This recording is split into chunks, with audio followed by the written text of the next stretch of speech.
Shalom pessoal, sejam todos bem-vindos ao meu canal. Mais um dia com a Bíblia Viva, resumo de livro de Filipenses. Amém, pessoal? Irmãos, sejam todos bem-vindos, que Deus os abençoe grande e poderosamente. Se inscreva no canal se ainda você não faz parte da nossa família, deixa a tua curtida para que o YouTube possa mostrar esse vídeo a outros irmãos e também te peço que compartilhe. Chama outros irmãos, chama seus familiares para edificar também a vida deles. Hoje estamos no resumo de Filipenses. Alegria, humildade e comunhão. Alegria que nasce da vida com Cristo Jesus. Irmãos, mesmo preso, o apóstolo Paulo ele escreve uma carta cheia de alegria, encorajamento e cheio de esperança. Gente, isso revela uma verdade espiritual poderosa. Nós já falamos quando nós lemos os capítulos, eu tenho trazido algumas explicações e agora estou completando. Isso revela uma verdade espiritual poderosa, gente, porque, olha só, a alegria cristã, ela não depende de circunstâncias, mas da comunhão com Cristo. E o contexto histórico desse livro, o autor é o apóstolo Paulo. A data foi escrita aproximadamente entre 60 e 62 depois de Cristo. E o local onde foi escrito, Paulo escreveu esta carta na prisão de Roma.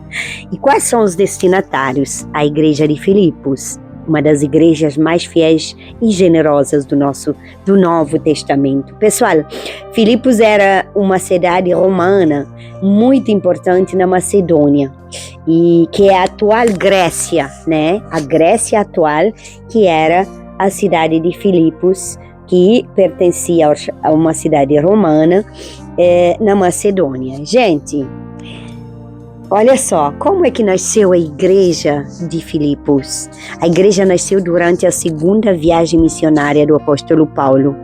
Em Atos 16, nós vemos 3 acontecimentos importantes. Primeiro, a conversão da Lídia. Segundo, a libertação da jovem possessa. E terceiro, nós vemos a conversão do carcereiro de Filipos. Irmãos, essa igreja teve uma ligação muito profunda com Paulo.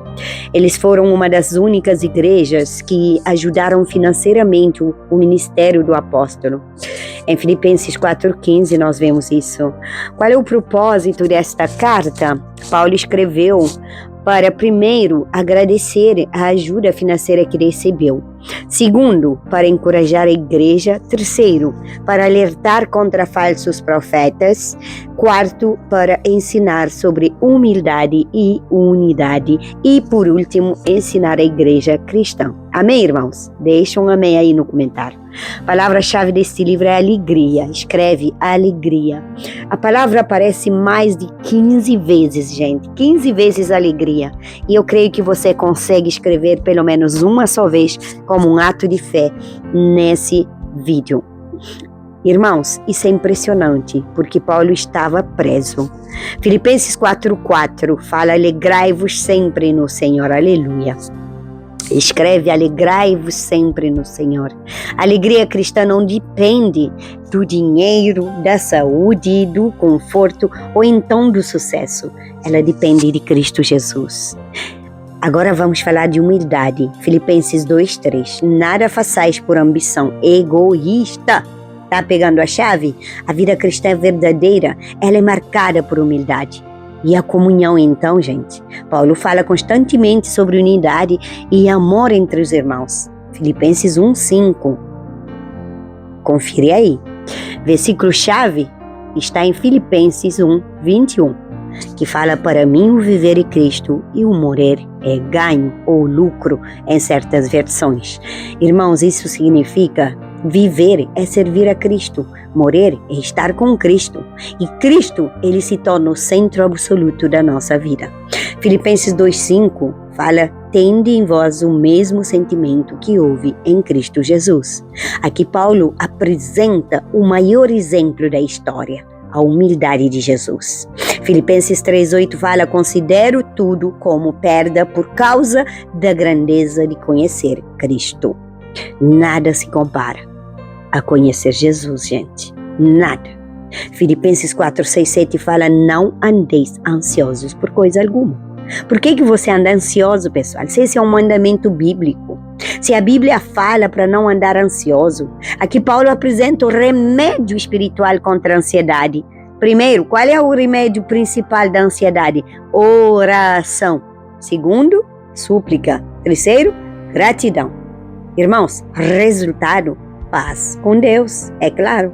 Filipenses 4,13, tudo posso naquele que me fortalece. Esse versículo não fala de sucesso humano, ele fala de força espiritual para enfrentar qualquer situação. Jesus é revelado em Filipenses, e em Filipenses nós vemos que Jesus ele é revelado como servo humilde. Filipenses 2, Jesus deixou sua glória e veio como servo. O Senhor exaltado, Filipenses 2,9, Deus o exaltou soberanamente. A maior riqueza da vida, Filipenses 3,8, conhecer Cristo vale mais do que qualquer coisa. Eita glória! Quarto, a fonte da verdade e a fonte da verdadeira alegria na verdade. Irmãos, a alegria cristã nasce da presença de Cristo. Lições espirituais para hoje. Irmãos, Filipenses nos ensina que a alegria verdadeira não depende da circunstância. E a vida cristã deve ser marcada por humildade. Você está notando? Cristo deve ser o centro da nossa vida. E a ansiedade, pessoal, você que sofre de ansiedade, a ansiedade deve ser entregue a Deus. Todo o peso entregue a Deus. O contentamento nasce da confiança que nós temos em Cristo Jesus. Segura bem, a Gólida Celeste hoje, quando Cristo se torna a maior riqueza da nossa vida, até as prisões da vida podem se transformar em lugares de alegria. E a verdadeira alegria não nasce do que acontece ao nosso redor. Ela nasce da presença viva de Jesus no coração. Pegou a chave? Amém? Declara, amém, eu recebo. Pai querido, muito obrigado, Pai, por esse ensinamento. Nós te agradecemos por mais esse livro que nos ensinou muito, pela mensagem profunda desse livro de Filipenses, Pai. Obrigado porque a tua palavra nos ensina que a alegria verdadeira não depende das circunstâncias da vida, mas ela depende da presença de Cristo em nós. Pai querido, nos ensina a viver como Paulo viveu, com um coração totalmente rendido a Ti. Pai, que possamos aprender a confiar no Senhor em todos os momentos, nos dias de alegria e também nos dias difíceis. Livra-nos de ansiedade que tantas vezes tenta dominar a nossa mente. Senhor, nos ajude a apresentar diante de Ti todas as coisas, preocupações. Senhor, toda a nossa preocupação em oração. Que a Tua paz, aquela paz que ultrapassa todo entendimento humano, guarda, Pai, nosso coração e nossos pensamentos. Senhor, nos ensina também a viver em humildade, seguindo o exemplo de Jesus, que sendo Deus escolheu servir. Que possamos dizer todos os dias com sinceridade, para mim, viver é Cristo. E que a nossa vida reflita a glória do Teu nome, em nome de Jesus. Nós oramos. Amém, irmãos? Pode declarar no comentário, escrevendo, para mim, o viver é Cristo. Pegou a chave? Deus te abençoe. Compartilha com seus amigos e fica atento, que já já vamos iniciar também uma outra carta, um outro livro do Novo Testamento. Já estamos quase no final do Novo Testamento, gente. Em maio, iniciaremos o Antigo Testamento. Amém? Que Deus te abençoe grande e poderosamente e pode deixar o pedido de oração no comentário.